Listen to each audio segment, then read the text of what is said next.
आज हम महात्मा गांधी जी के सामाजिक विचारों के बारे में पढ़ेंगे। राजनीतिक क्षेत्र के साथ साथ समाज सुधार के क्षेत्र में गांधी जी के विचार और कार्य बहुत महत्वपूर्ण हैं। गांधी जी का विचार था कि जीवन एक संपूर्ण इकाई है और हम उसे राजनीतिक, धार्मिक, आर्थिक और सामाजिक आदि भागों में नहीं बांट सकते। अतः समाज सुधार का कार्य राष्ट्रीय मुक्ति आंदोलन के साथ साथ चलना चाहिए। स्वराज्य के लिए संघर्ष राष्ट्रीय आत्मशुद्धि की प्रक्रिया है और इसके लिए सामाजिक कुरीतियों को दूर करना नितांत आवश्यक है। इसी कारण गांधी जी ने स्वराज्य आंदोलन के साथ साथ सामाजिक जीवन के लिए रचनात्मक कार्यक्रम को अपनाया। गांधी जी के सामाजिक विचारों की कुछ प्रमुख बातें इस प्रकार हैं: वर्ण व्यवस्था, अस्पृश्यता का अंत, सांप्रदायिक एकता, स्त्री सुधार और बुनियादी शिक्षा। अब हम इन विचारों को विस्तार से समझने का प्रयास करेंगे। पहला, वर्ण व्यवस्था। वर्ण व्यवस्था को सामान्यतया हिंदू सामाजिक जीवन का एक दोष समझा जाता है और अनेक व्यक्तियों ने इस बात का प्रतिपादन किया है कि इसका पूर्णतया उन्मूलन कर दिया जाना चाहिए। दूसरी ओर स्वामी दयानंद जैसे कुछ सुधारक इस बात का प्रतिपादन करते हैं कि वर्ण व्यवस्था को बनाए रखा जाना चाहिए, किंतु उसका आधार जन्म न होकर कर्म होना चाहिए। गांधी जी की विचारधारा इससे भिन्न है। वे वर्ण व्यवस्था को बनाए रखने के समर्थक हैं और उनका विचार है कि इसका आधार जन्म ही होना चाहिए, कर्म नहीं। उनका कहना था कि वर्ण व्यवस्था एक वैज्ञानिक व्यवस्था है और वंशानुक्रम का नियम एक शाश्वत नियम है। मनुष्यों के द्वारा अपना पैतृक कार्य छोड़ देने पर भारी अव्यवस्था फैल जाएगी। इस प्रकार गांधी जी जन्म के आधार पर वर्ण व्यवस्था के समर्थक थे, किंतु इसके साथ ही उनका विचार था कि सामाजिक महत्व की दृष्टि से सभी कार्य समान हैं और किसी कार्य को या उसके करने वाले को छोटा नहीं समझा जाना चाहिए। एक सफाई कर्मचारी के कार्य का उतना ही महत्व है जितना कि एक वैज्ञानिक के कार्य का हो सकता है। अतः राजनीतिक, आर्थिक और सामाजिक जीवन में सभी को समान अधिकार प्राप्त होने चाहिए। दूसरा, अस्पृश्यता का अंत। अस्पृश्यता भारतीय समाज का एक गंभीर दोष रहा है। मध्य तथा आधुनिक युगों में नानक, कबीर, राजा राम मोहन राय, स्वामी दयानंद और स्वामी विवेकानंद ने इसका विरोध किया, किंतु वे इसके मूल आधार को नहीं हिला सके। गांधी जी ने अस्पृश्यता के अंत का बीड़ा उठाया और इसमें उन्हें सफलता भी मिली। गांधी जी अस्पृश्यता को भारतीय समाज के लिए एक कलंक मानते थे और उनका कथन था कि यह ऐसा घातक रोग है जो समस्त समाज को नष्ट कर देगा।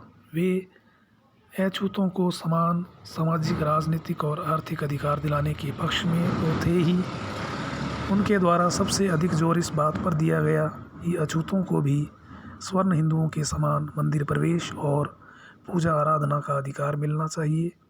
उनका विचार था कि इससे अछूतों में आत्मसम्मान की भावना जागृत होगी और उनके प्रति स्वर्ण हिंदुओं का दृष्टिकोण बदलेगा।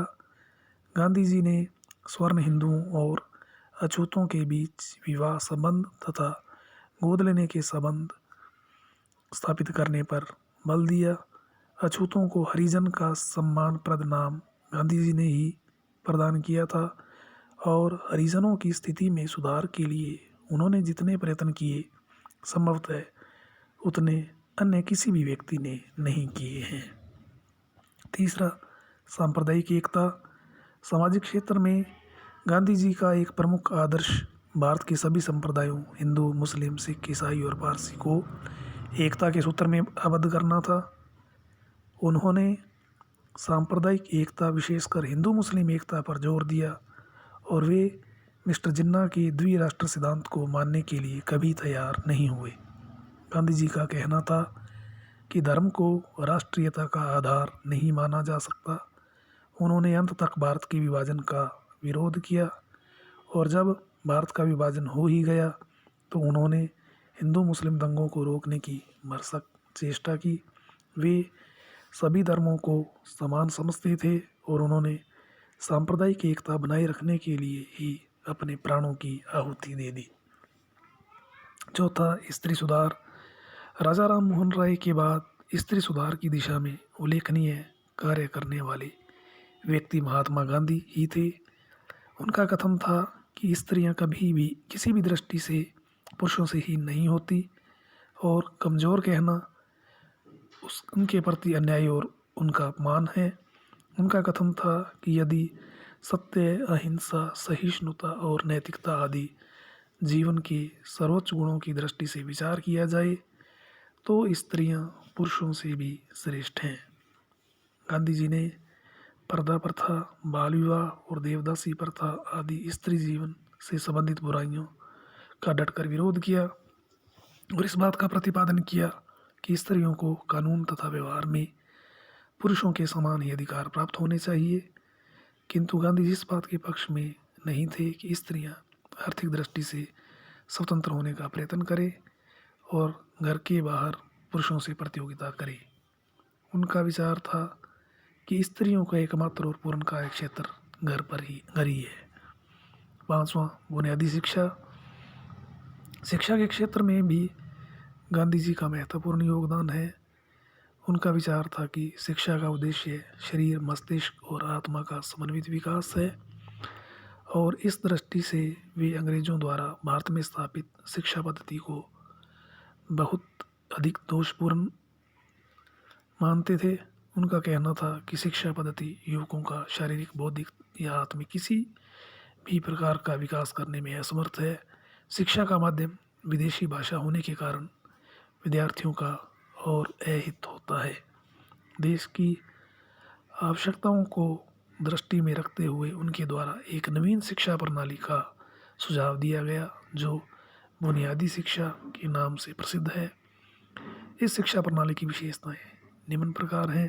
पहला, शिक्षा के अंतर्गत प्रत्येक विद्यार्थी को मूल रूप में कोई ना कोई दस्तकारी सिखाई जानी चाहिए और सब विषयों की शिक्षा उस दस्तकारी के द्वारा दी जानी चाहिए जिसे सहसंबंध का सिद्धांत कहते हैं।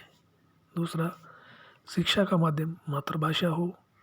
तीसरा, शिक्षा स्वावलंबी हो, अर्थात विद्यार्थी जिस दस्तकारी के आधार पर शिक्षा प्राप्त करते हैं उस दस्तकारी से विद्यार्थी जीवन में और इसके बाद भी अपना भरण पोषण कर सके। गांधी जी के द्वारा शिक्षा में चरित्र निर्माण पर बहुत अधिक बल दिया गया था। तो ये थे गांधी जी के सामाजिक विचार।